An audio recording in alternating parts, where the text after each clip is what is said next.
Good morning student. आज हम देखेंगे पिछले जो चैप्टर था उसमें हमने देखा था धमनी और शिराओं में अंतर। आज जो हम देखेंगे वो देखेंगे किसके बारे में, हृदय के बारे में। कल हमने इसके बारे में सामान्य जानकारी देख ली थी कि जो हमारा हृदय है वो कहाँ पाया जाता है, वक्ष गुहा में, और दोनों ओर के फेफड़ों के मध्य पाए जाने वाला जो मध्य अवकाश है उसमें पाया जाता है हमारा हृदय। आज हम देखते हैं इस हृदय की संरचना के बारे में, किस प्रकार से हृदय होता है, कैसा होता है, उसके बारे में देखते हैं। हृदय का चित्र बना करके देखेंगे। उससे पहले हम इसके बारे में जो सामान्य जानकारियां हैं, हृदय के बारे में, कहाँ स्थित होता है, कैसा है ये, उसके बारे में जो ये सामान्य जानकारियां हैं वो हम लिखते हुए फिर आगे हम हृदय की संरचना के बारे में अध्ययन करते हैं। तो सबसे पहले हम लिखेंगे कि जो हमारा हृदय है वो कैसा होता है। तो इसमें हम लिखेंगे, सबसे पहली लाइन कल लिखाई हुई थी कि हृदय का जो अध्ययन है उसको क्या बोलते हैं, कार्डियोलॉजी कहते हैं। क्या कहते हैं उसको, कार्डियोलॉजी कहते हैं। हार्ट का जो अध्ययन है, इसका अध्ययन वो क्या कहलाता है, कार्डियोलॉजी। तो सबसे पहले फर्स्ट लाइन में लिखेंगे इसका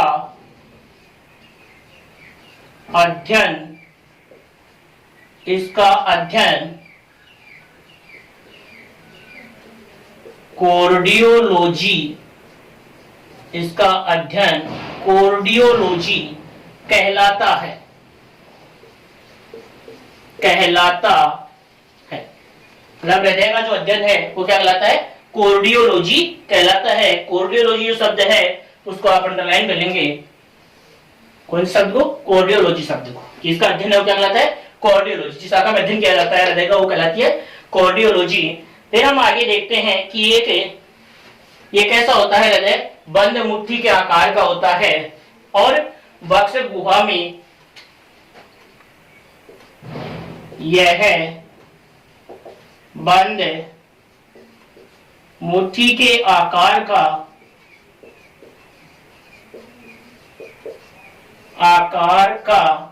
कहां पर पाया जाता है, बंद मुट्ठी के आकार का वक्ष गुहा में दोनों फेफड़ों के मध्य पाए जाने वाले, बंद मुट्ठी के आकार का वक्ष गुहा में दोनों फेफड़ों के मध्य पाए जाने वाले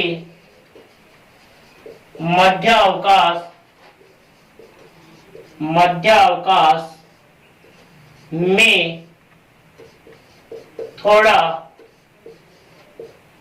बाईं ओर स्थित होता है, थोड़ा बाईं ओर स्थित होता है। जैसे कल मैंने बताया था आपको कि ये जैसे हमारी श्वास नली है जो आगे जाकर ऐसे दो भागों में बट रही है, इसमें ये दो हमारे क्या हैं, फेफड़े हैं। इन फेफड़ों का ये मध्य अवकाश है, उसमें थोड़ा बाईं ओर यहाँ पर हमारे क्या पाया जाता है, हृदय पाया जाता है। ये चीज मैंने आपको कल समझा दी थी। अब आगे जो हम देखते हैं कि ये तो बता दिया थोड़ा बाईं ओर होता है। अब इसमें ये बताया कि हमारा जो हृदय है वो त्रिकोणाकार होता है। इसका नीचे का सिरा नुकीला होता है और ऊपर का सिरा जो है वो चौड़ा होता है। तो ऊपर का जो चौड़ा सिरा है वो ऊपर की ओर स्थित होता है और नीचे का जो सकड़ा सिरा है वो डायफ्राम की ओर स्थित होता है। तो आगे लिखेंगे हम इसका क्या, कि इसका अग्र चौड़ा सिरा उरोस्थि की ओर होता है।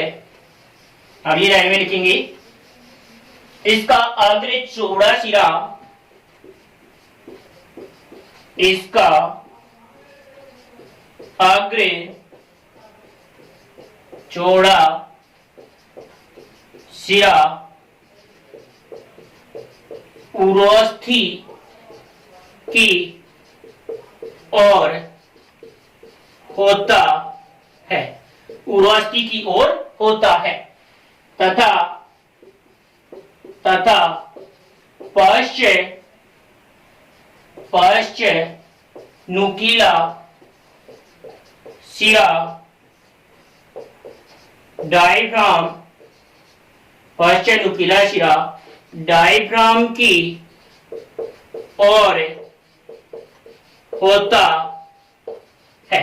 और अच्छा नुकीला शिरा किस ओर होता है, डायफ्राम की ओर होता है। इसका आगे चौड़ा शिरा कैसा होता है, पूर्वास्थि की ओर होता है। मतलब इस प्रकार से हम हृदय को बनाते हैं, इस प्रकार से हम हृदय को बनाते हैं। तो इसका जो चौड़ा शिरा है वो तो ऊपर की ओर है, ये नुकीला शिरा है वो डायफ्राम की ओर होता है, ऐसा बताया गया है। आगे हम देखते हैं इसके जो आगे बिंदु हैं उनके बारे में हम अध्ययन करते हैं। तो बताया गया है कि ये जो हृदय है वो क्या होता है, इसकी उत्पत्ति मीसोडर्म से होती है। ये पेशी अंग होता है और इसकी उत्पत्ति मीसोडर्म से होती है। तो ये लाइन लिखेंगे, इसकी उत्पत्ति, या ये चलो लिख लें, इसकी उत्पत्ति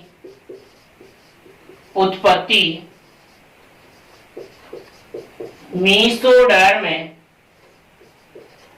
से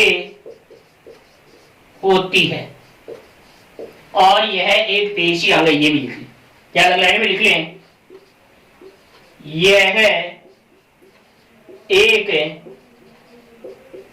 पेशीय अंग है। इसकी पेशियों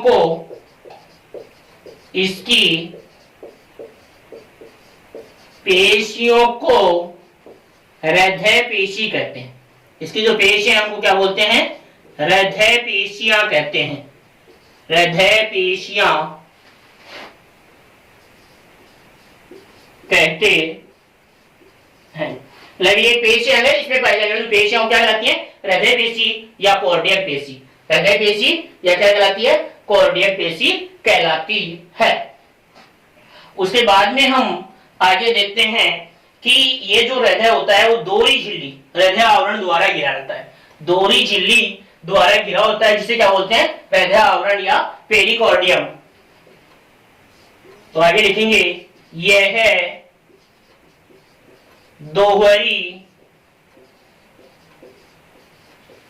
झिल्ली द्वारा घिरा होता है,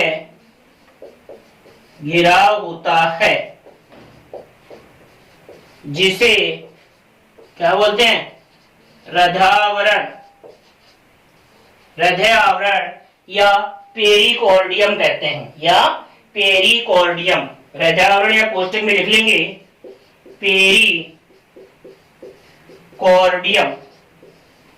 पेरिकार्डियम कहते हैं। क्या कहते हैं, हृदय आवरण या पेरिकार्डियम कहते हैं। यहां तक लिख लेंगे, ऊपर वाली लाइन मिटा रहा हूं। अब ये जो हृदय आवरण है इनकी गुहा में एक तरल भरा होता है। ये जो हृदय आवरण होते हैं इनके बीच की जो गुहा होती है उसमें क्या होता है, एक तरल भरा हुआ होता है, उसे बोलते हैं परिहृदयी तरल। तो आगे लिखेंगे, इन हृदय आवरण की गुहा में एक तरल भरा रहता है जिसे परिहृदय तरल कहते हैं।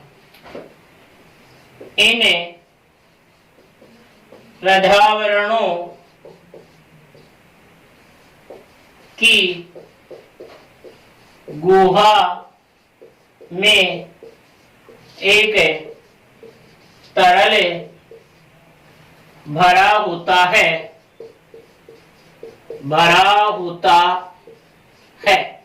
इन हृदय आवरणों की गुहा में एक तरल भरा होता है जिसे परिहृदय द्रव कहते हैं। जिसे क्या बोलते हैं, परिहृदय तरल कहते हैं, जिसे परिहृदय तरल कहते हैं। परिहृदय तरल कहते हैं, जिसे क्या बोला गया है, परिहृदय तरल कहते हैं। और ये जो परिहृदय तरल है वो क्या कार्य करता है, हृदय का जो संकुचन होता है उस समय हृदय को जो संकुचन के समय घर्षण से बचाने का कार्य करता है ये परिहृदय तरल। तो आगे हम लिखेंगे कि ये क्या कार्य कर रहा है, यह तरल हृदय के संकुचन के समय, यह तरल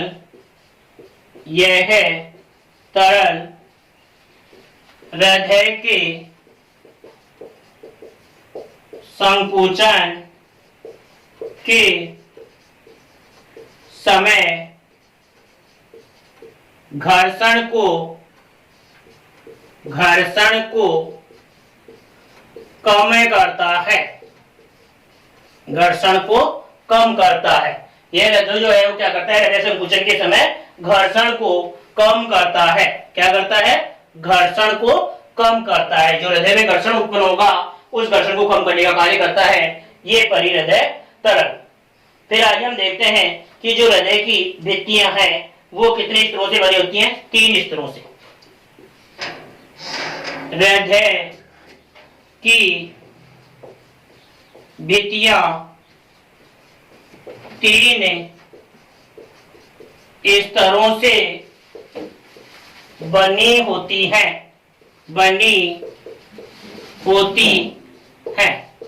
हृदय की जो भित्तियां हैं वो कितने स्तरों से बनी होती हैं, 3 स्तरों से मिलकर बनी होती है।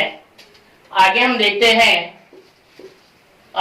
हैं कि जो ये भित्तियां हैं वो कौन कौन सी भित्तियां होती हैं। तो उसमें देखो सबसे बाहरी जो स्तर है उसको बोलते हैं अधिहृदय स्तर। सबसे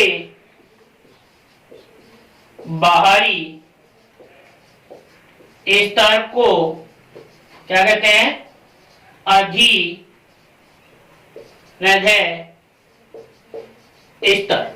सबसे बाहरी जो स्तर है उसको क्या बोलते हैं, अधिहृदय स्तर, या इसका दूसरा नाम होता है एपिकॉर्डियम, या इसको क्या बोलते हैं, क्वेश्चन में लिखना एपिकॉर्डियम। क्या कहते हैं, एपिकॉर्डियम। सबसे बाहरी स्तर को अधिहृदय स्तर या एपिकॉर्डियम कहते हैं। फिर मध्य जो मोटा पेशीय स्तर होता है, मध्य मोटा पेशीय स्तर, मध्य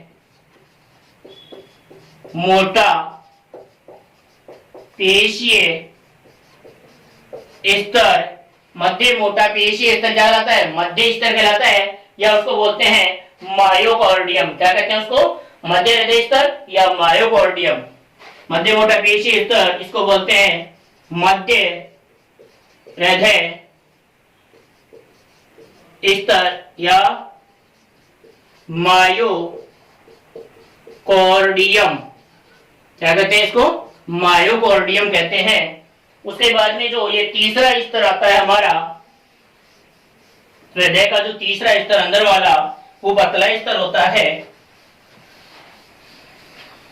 तीसरा जो स्तर है उसके बारे में लिखते हैं हम कि जो ये तीसरा स्तर है, भीतरी स्तर है, उसे बोलते हैं अंतः हृदय स्तर। भीतरी स्तर, भीतरी स्तर अंतः हृदय स्तर, या इसको बोलते हैं क्या, एंडोकॉर्डियम। एंडोकॉर्डियम क्या बोलेंगे, एंडोकॉर्डियम कहते हैं, एंडोकॉर्डियम। मतलब इसके 3 स्तर हो गए। सबसे बाहरी स्तर अधिहृदय स्तर या एपिकॉर्डियम, और दूसरा जो ये है मध्य हृदय स्तर। देखना, एक स्तर है हमारा अधिहृदय स्तर, दूसरा है मध्य हृदय स्तर, और एक तीसरा है हमारा अंतःहृदय स्तर। इनके जो हमारे दूसरे नाम हैं वो क्या क्या हैं, इसको बोलते हैं हम एपिकॉर्डियम, इसको बोलते हैं मायोकॉर्डियम, और इसको बोलते हैं एंडोकॉर्डियम कहते हैं। ये हमारी हृदय की जो भित्तियां हैं उनके 3 स्तर होते हैं। अब इसका जो हृदय पेशी का जो मोटा स्तर है वो किससे बना होता है, हृदय पेशियों से बना होता है। हृदय का मध्य का स्तर किससे बना होता है, हृदय पेशियों से बना होता है। हृदय का मध्य स्तर हृदय पेशियों से बना होता है, जिन्हें हम क्या बोलते हैं, कार्डियक पेशी भी कहते हैं। ये लाइन हमने पहले भी लिख ली है। अब इसके बाद में देखते हैं कि जो हृदय होते हैं वो कितने प्रकार के होते हैं। तो अगला हेडिंग डालेंगे कि इसी में लिखेंगे हृदय 2 प्रकार के होते हैं। क्या लिखेंगे, हृदय 2 प्रकार के होते हैं। हृदय के प्रकार बता रहे हैं यहाँ पर, कितने प्रकार के होते हैं, 2 प्रकार के। कल भी बताया था न्यूरोजेनिक और मायोजेनिक। तो पहला जो प्रकार है वो है न्यूरोजेनिक। पहला प्रकार है न्यूरोजेनिक, न्यूरोजेनिक, और दूसरा प्रकार है मायोजेनिक। मायोजेनिक मतलब पेशी जनित हृदय और न्यूरो मतलब तंत्रिका जनित हृदय। ये हृदय के दो प्रकार हैं। तो अब हम देखते हैं आगे हृदय के जो प्रकार देख रहे हैं, कितने प्रकार का हृदय हुआ, दो प्रकार का, न्यूरोजेनिक और मायोजेनिक प्रकार का हृदय पाया जाता है। अब इसमें हम सबसे पहले लिखेंगे क्या, पहला हेडिंग डाल लो न्यूरोजेनिक। कौन सा हृदय पढ़ेंगे, पहला न्यूरोजेनिक। सबसे पहला हृदय हम पढ़ेंगे हृदय न्यूरोजेनिक। सबसे पहला जो हमारा हृदय है वो आता है कौन सा, न्यूरोजेनिक। मतलब वे हृदय होते हैं इनमें जिनका नियंत्रण तंत्रिका की न्यूरॉन से होता है। पहला हेडिंग डालेंगे हम न्यूरोजेनिक, पहला हेडिंग डालेंगे न्यूरोजेनिक। न्यूरोजेनिक मतलब इसमें वे हृदय आते हैं, इसमें वे हृदय आते हैं जिनका नियंत्रण तंत्रिका के न्यूरॉन से होता है। मतलब इसमें क्या लिखेंगे हम, वे हृदय जिनका नियंत्रण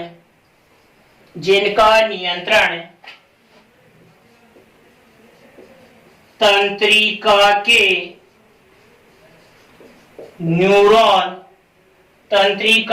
न्यूरॉन से होता है। न्यूरॉन हमारी तंत्रिका कोशिका होती है, न्यूरॉन किसे कहते हैं, तंत्रिका कोशिका। तो इसमें न्यूरोजेनिक हृदय किसे कहते हैं, वे हृदय जिनका नियंत्रण किसे होता है, तंत्रिका के न्यूरॉन से होता है। उन हृदय को हम क्या बोलते हैं, न्यूरोजेनिक हृदय कहते हैं। क्या कहते हैं उस हृदय को, न्यूरोजेनिक हृदय कहते हैं। तो आगे लिख सकते हो, उसे न्यूरोजेनिक हृदय कहा जाता है। उसे न्यूरोजेनिक हृदय कहा जाता है। उसे न्यूरोजेनिक हृदय कहा जाता है कि ऐसा जो हृदय होता है उस हृदय को क्या नाम दिया गया है, न्यूरोजेनिक हृदय कहा जाता है। कौन सा हृदय कहा जाता है, न्यूरोजेनिक हृदय कहा जाता है। उसका उदाहरण लिखेंगे, एग्जाम्पल लिखेंगे हम इसका।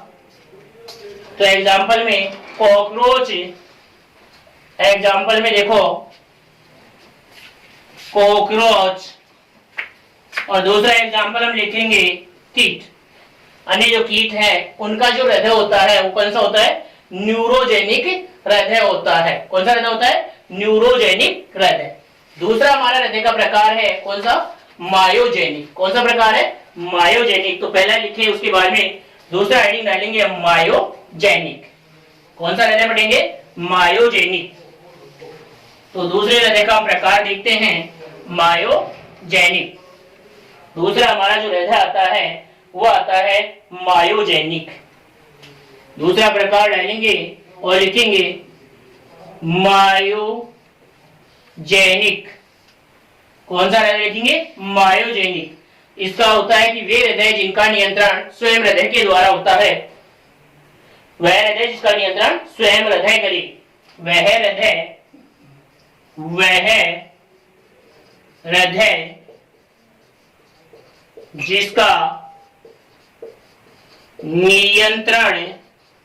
जिसका नियंत्रण स्वयं कौन करे, हृदय करे या हृदय की पेशियां करें, उसे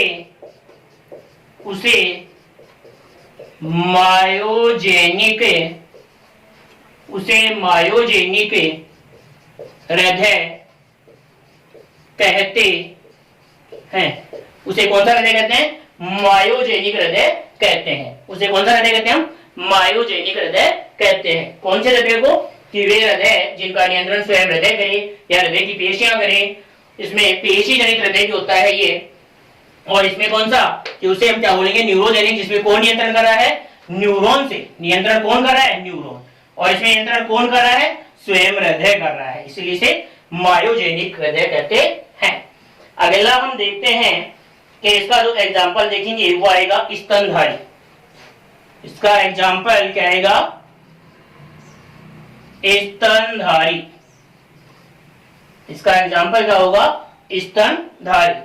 अब उसके बाद में हम आगे देखते हैं कि हृदय में कक्षक, क्या देखते हैं, हृदय में कक्षक। तो अभी हम कक्षकों के बारे में देखें तो हृदय में जो कक्षक होते हैं वो 2 कक्षकीय हृदय भी होता है, 3 कक्षीय हृदय भी होता है और 4 कक्षीय हृदय भी होता है।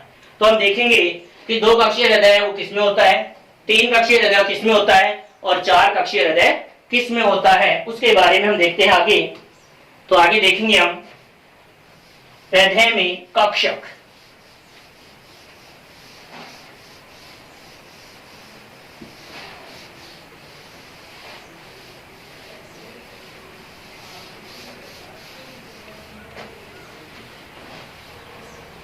बड़ा अगला हमारा पॉइंट जो है वो है क्या, हृदय में कक्षक।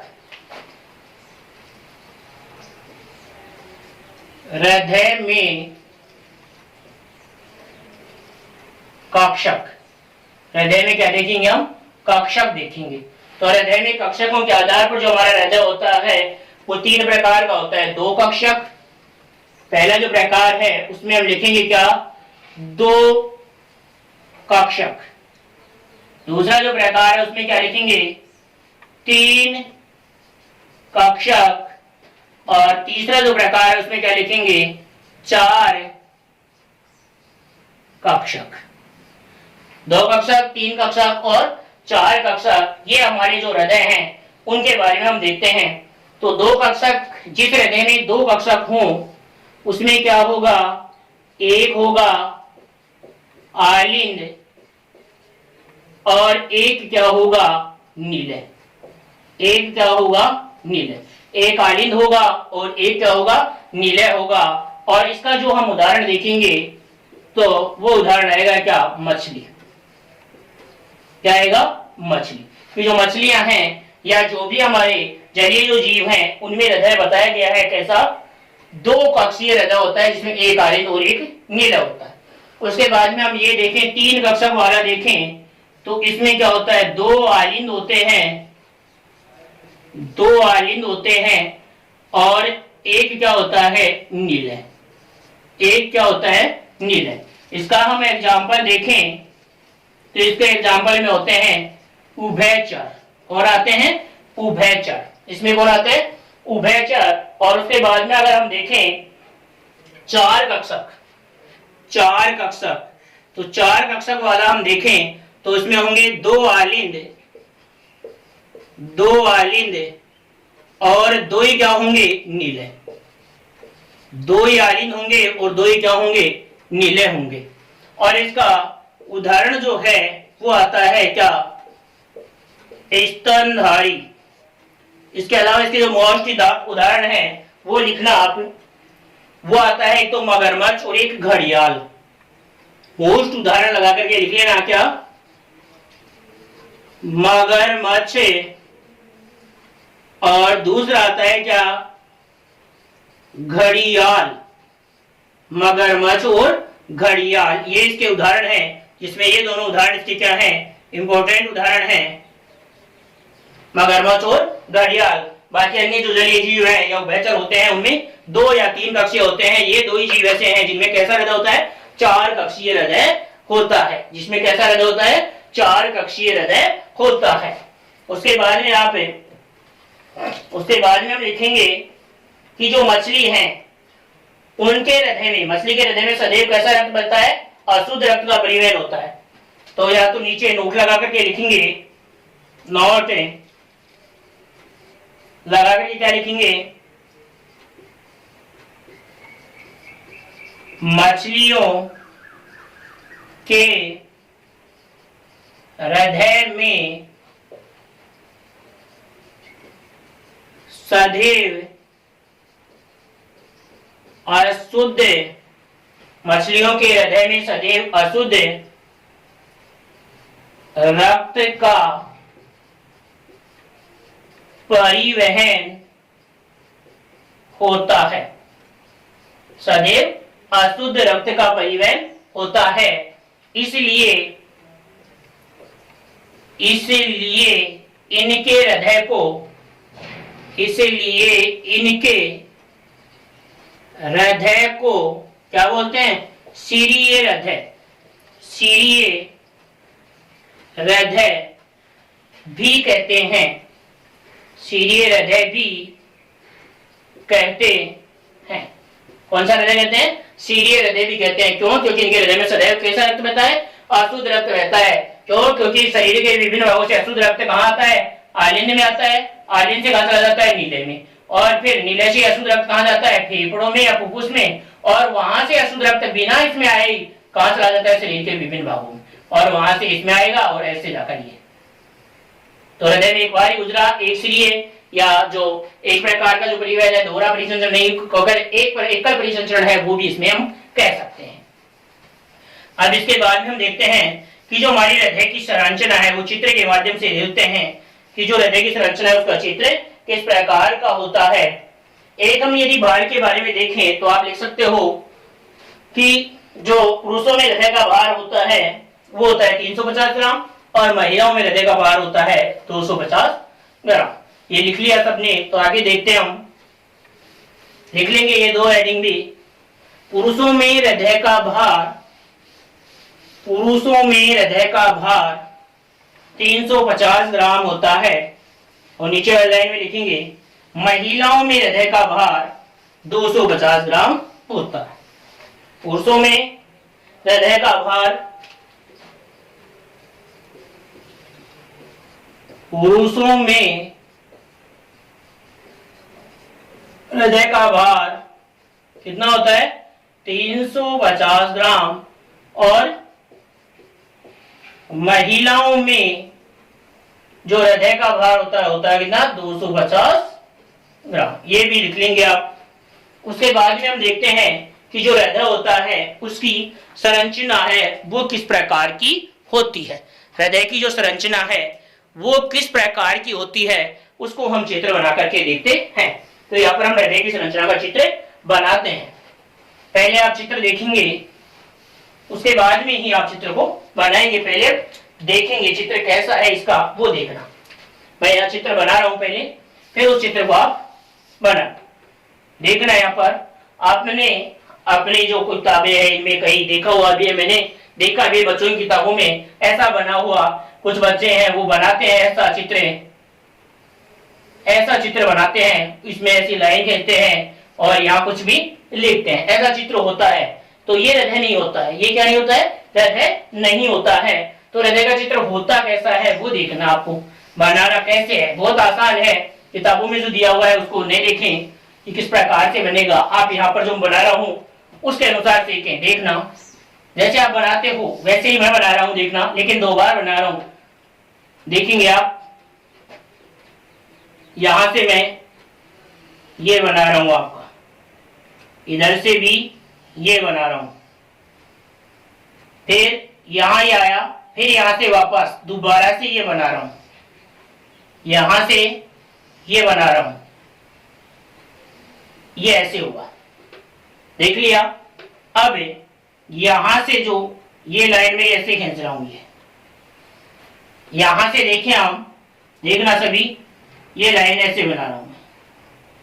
यहां से देखें तो ये लाइन ऐसे आ रही। फिर अगर आगे आप देखें, देखना ये 2 ही झिल्ली है इसकी,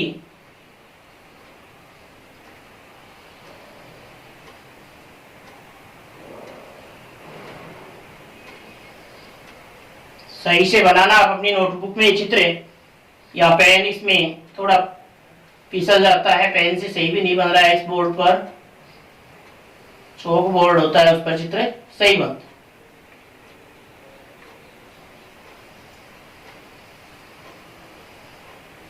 सही बना है।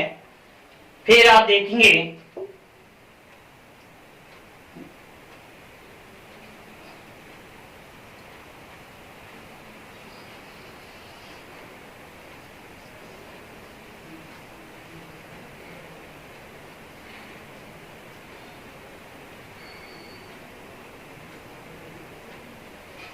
इस प्रकार से। फिर हम देखते हैं कि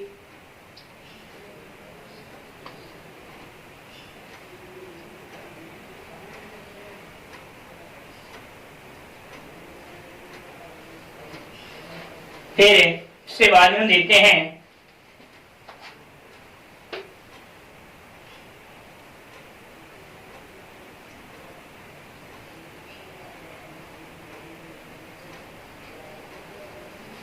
देखेंगे आगे। उसके बाद में हम देखते हैं कि किस प्रकार से इसमें यहां से ये तो शिराएं आ रही हैं और किस प्रकार से इसमें जो धमनियां और शिराएं जो धमनियां निकलती है वो कैसे निकलती है वो देखेंगे। तो यहां से देखेंगे एक बार,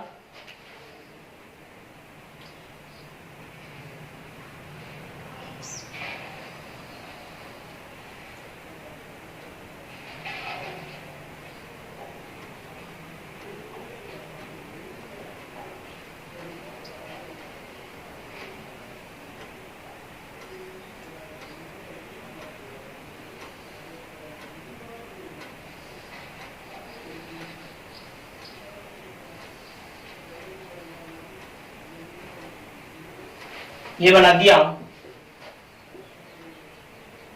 इधर से एक और देख रहा हूं मैं,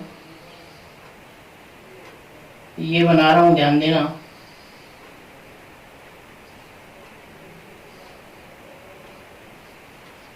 ये बना दी और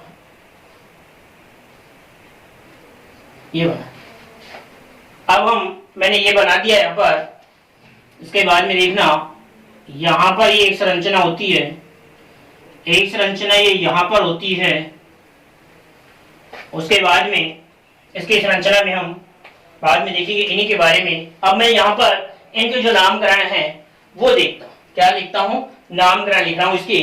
तो नामकरण आप देखना, सबसे पहले ये जो रैल है उसके 4 कक्षक है, 2 ऊपर वाले कक्षक है और 2 नीचे वाले कक्षक है। 2 ऊपर वाले कक्षक है और 2 नीचे वाले कक्षक है। ऊपर वाले कक्षकों को आलिंद कहते हैं, नीचे वाले कक्षकों को क्या बोलते हैं? निलय कहते हैं। ये मानव के हृदय की संरचना है। अब आगे इसमें मैं देख रहा हूं कि ये जो भाग होता है इसका दायां होता है, ये भाग होता है बायां। अगर मैं यहाँ ये देखूं, ऐसे देखो सामने खड़ा हूं, तो इधर वाला मेरा भाग कौन सा है? कौन सा भाग है? दायां। और ये भाग कौन सा है? बायां। तो यहाँ पर अगर हम इस चित्र को देखूं तो ये भाग कौन सा है? बायां। और ये कौन सा है? दायां। तो सबसे पहले इसको क्या लिखेंगे हम? दायां आलिंद। क्या लिखेंगे? दायां आलिंद। और फिर इसका नाम लिखूं तो क्या लिखेंगे? दायां निलय। क्या लिखूंगा? दायां निलय। अगर मैं इधर लिखूं तो ये क्या आएगा हमारा? बायां आलिंद। और ये क्या होगा? बायां नीले। क्या होगा? बायां नीले। अगर मैं इनके नाम की बात करूं तो ये क्या है? फुफ्फुसीय धमनियां। क्या है? फुफ्फुसीय धमनियां। फुफ्फुसीय धमनियां हैं। अगर मैं इसकी बात करूं तो ये क्या है? ये है महाधमनी। ये क्या है? महाधमनी। फिर अगर मैं इसकी बात करूं तो ये क्या है? अग्र महाशिरा। क्या है ये? अग्र महाशिरा। और इसकी बात करूं तो ये क्या है? पश्च महाशिरा। इसका नाम लिखें तो क्या लिखेंगे? अग्र महाशिरा। फिर अगर इसकी बात करें तो ये होगा क्या? पश्च महाशिरा। अगर इनकी बात करूं तो ये क्या है? फुफ्फुसीय शिरा। क्या है? फुफ्फुसीय शिरा। क्या है? फुफ्फुसीय शिरा। फिर उसके बाद में अगर हम बात करें तो ये जो हमारी ये बिंदु जैसी संरचना मैंने बनाई है, ये होता है क्या? S A not. S A not. और अगर इसकी बात करें तो ये होता है ए वी नॉट। क्या होता है ये? A V not. फिर अगर हम यहाँ पर बात करें कि इनके यहाँ पर जो ये महाशिरा खुल रही है वहां पर कपाट पाया जाता है, तो उस कपाट का नाम, और ये पश्चिम महाशिरा है उस पर भी कपाट पाया जाता है, तो उन कपाटों के नाम देखें तो वो जो नाम है वो क्या होते हैं? इस कपाट का जो नाम है वो तो होता है हेवर्सियन कपाट। हेवर्सियन कपाट। ये कपाटों के नाम लिख रहा हूं मैं अलग से, जिससे दिख जाएंगे आपको कौन कौन से हृदय में कपाट पाए जाते हैं। कौन सा है ये? हेवर्शियन कपाट यहाँ पर पाया जाता है। और यहाँ पर पाए जाने वाला जो कपाट है वो कौन सा होता है? वो होता है यूस्टेकियन कपाट। कौन सा होता है? यूस्टेकियन कपाट। कौन सा कपाट होता है? यूस्टेकियन कपाट होता है। फिर अगर हम देखें, अभी हमने ये कहा था धमनियों में अंतर लिखाए थे ना, तब मैंने कहा था धमनियों में कपाट नहीं पाए जाते, लेकिन अभी मैंने यहाँ कपाट बनाए हैं। ये होता है कौन सा? पल्मोनरी एरोटिड कपाट। कौन सा है ये? पल्मोनरी एरोटिड कपाट। पल्मोनरी एरोटिड कपाट। पल्मोनरी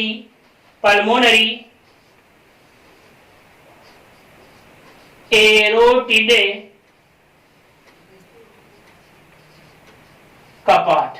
पल्मोनरी एरोटिड कपाट, ये क्या है? पल्मोनरी एरोटिड कपाट है। और अगर हम इसमें देखें यहां पर कपाट, तो ये कौन सा होता है? एरोटिड कपाट। कौन सा होता है? एरोटिड कपाट। लेकिन ध्यान से ये चीज सुनना कि ये जो कपाट हमारे पास पल्मोनरी एरोटिड कपाट और कौन सा? एरोटिड कपाट, ये जो कपाट हैं वो कहां पर पाए जाते हैं? धमनियों के उद्गम स्तर पर। धमनियों में कपाट नहीं होते, ये कपाट पाए जाते हैं धमनियों के उद्गम स्तर पर। और पल्मोनरी कपाट को और एरोटिड कपाट को, इन कपाटों को अगर हम संयुक्त रूप से बोलें तो बोलते हैं अर्धचंद्राकार कपाट। क्या बोलते हैं? अर्धचंद्राकार कपाट। क्या कहते हैं? अर्धचंद्राकार कपाट भी हम इनको कहते हैं। तो ये हमारी जो हृदय थी उसकी संरचना हुई कि जो हमारा हृदय होता है उसकी संरचना किस प्रकार से होती है। तो आप इस संरचना को, जो हृदय की संरचना है, उस संरचना को आप क्या करेंगे? अभी बनाएंगे इस संरचना को, और बनाने के बाद में हम इसके बारे में समझेंगे। ये तो क्या सामान्य जानकारी है, 4 2 आलिंद 2 नीले आलिंद ऊपर नीले नीचे, ये नहीं। हम इनके बारे में लिखेंगे कि ये कपाट तो है वो कौन कौन से होते हैं, ये ऐसे नोड होता है वो क्या होता है, क्या क्या कार्य करता है, ये एवी नोड होता है वो क्या क्या होता है। इसके अलावा इसमें हिज के बंडल और पुर्किंजे तंतु भी होते हैं, उनके बारे में भी हम क्या करेंगे? देखेंगे। और विस्तृत अध्ययन हम इनके आरंभ में करेंगे, वो अगली क्लास में करेंगे। और उसके बाद में हम जो हृदय की क्रिया विधि है, क्या हृदय की क्रिया विधि है, उसके बारे में भी हम क्या करेंगे? अध्ययन करेंगे। उसके बारे में हम क्या करेंगे? अध्ययन करेंगे, विस्तार पूर्वक हम इसको पढ़ेंगे। तो कहीं पर भी आपको इसमें आपको दिक्कत है तो आप कमेंट्स करके पूछ सकते हैं, या कहीं गलत हो तो अभी आप सलाह दे सकते हैं। वैसे मैंने पूरी कोशिश की है इसको आपको अच्छा समझाने की, तो आपको अच्छी तरह से, मुझे उम्मीद है कि आपको अच्छी तरह से समझ में आ गया होगा। और ये चित्र भी जैसे मैंने सरल तरीके से बनाया है वो आप इसको आगे बना सकते हो, आसानी से ये चित्र आपका सही होगा। ऐसे ही आप बनाओगे तो आज की जो क्लास है उसमें हम इतना ही काफी है। जय हिंद, जय भारत। ये चित्र बना ले आप सभी, बाद में